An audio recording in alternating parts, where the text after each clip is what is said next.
kiri dulu, boleh lihat sebelah kiri? Iya, silakan teman-teman media di sebelah kiri. Sebelah kiri, sebelah kiri. Iya, kiri bawah. Silakan.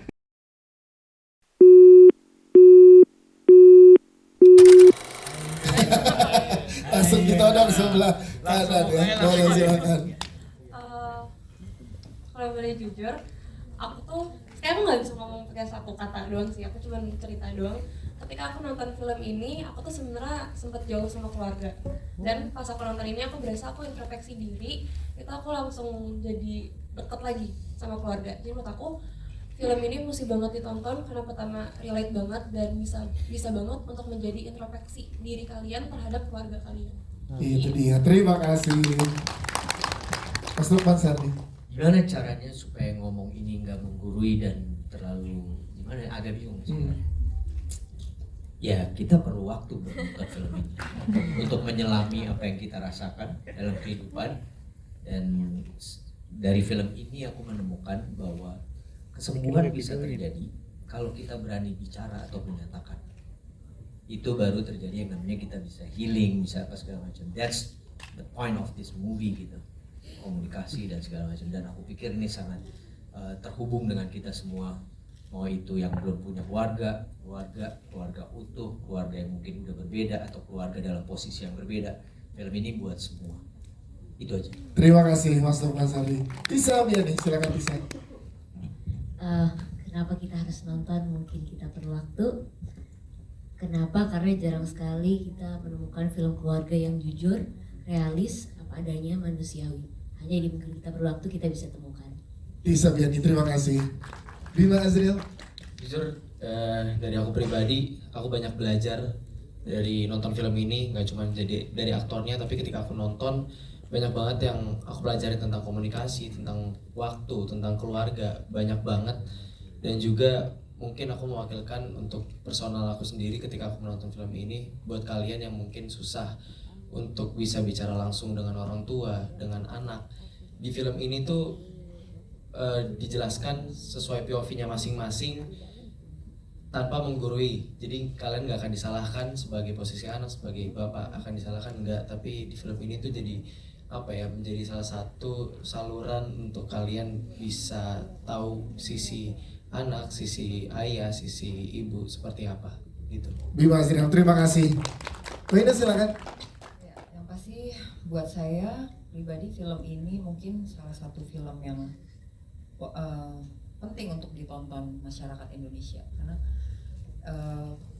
ini bisa jadi cermin buat kita, cermin bagaimana kita bisa mengenali ternyata orang yang mungkin kita sendiri kita nggak tahu kita punya problem, yang tahu kita problem, kita punya problem ternyata adalah orang di sekeliling kita yang terkena imbasnya.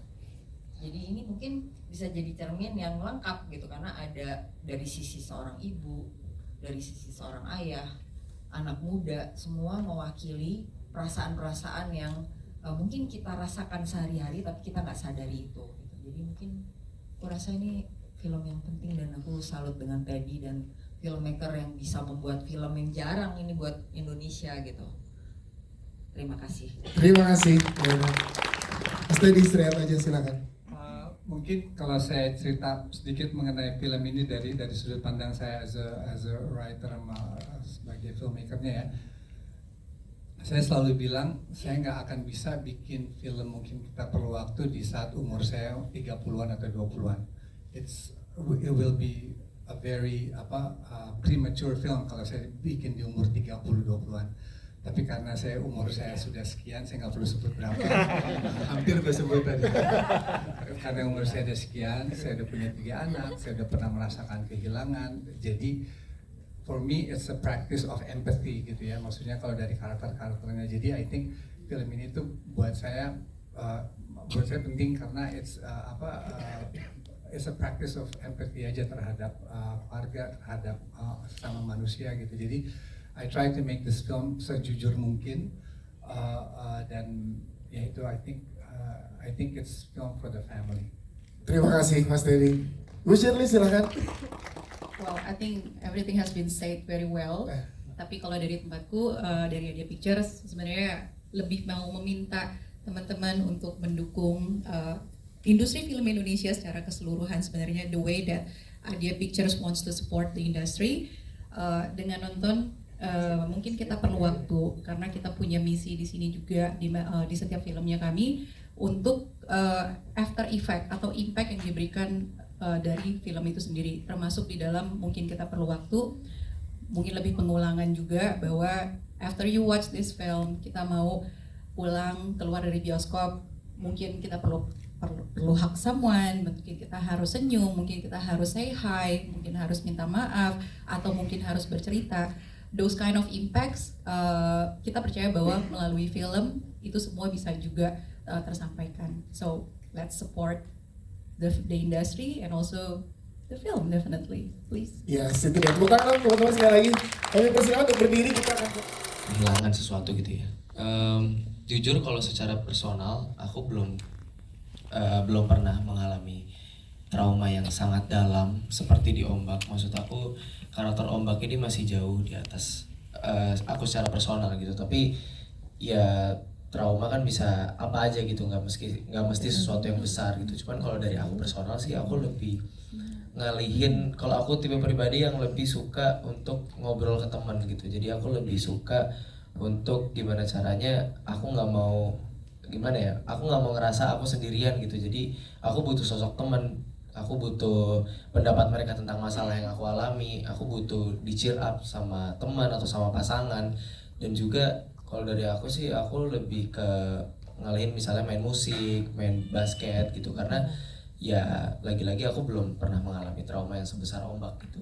Jadi itu sih kalau dari aku. Terima kasih Bima Azriel, thank you jawabannya mewakili segenap cast. Ada lagi? Dia mungkin sebelah kanan dulu teman-teman, boleh dibantu? Yang sebelah sini dulu ya. Ya, silakan. Iya. Oke. Aku sempat belum kepikiran, tapi ya Teddy sudah menyiapkan penjelasannya kenapa ini harus dirubah. Dan aku berpikir ternyata setelah aku baca ulang lagi, aku coba renungkan kembali gitu, ternyata apa yang disampaikan Teddy itu benar. Dan kembali lagi kita beruntung, kayak sebuah hal yang kita syukuri juga, karena ternyata kita akhirnya punya waktu untuk melakukan itu. Coba kalau waktu itu sudah tanggal rilis sudah ada, atau mungkin aku berpikir ulang gitu untuk mikir kayak wah ini tapi bukan masalah ini bagus, tapi ini waktunya nih mepet gitu misalnya. Tapi karena kita punya waktu, dan aku juga diskusi sama Mas Herli, dan akhirnya kita sepakat memang ini hal yang terbaik yang harus kita lakukan.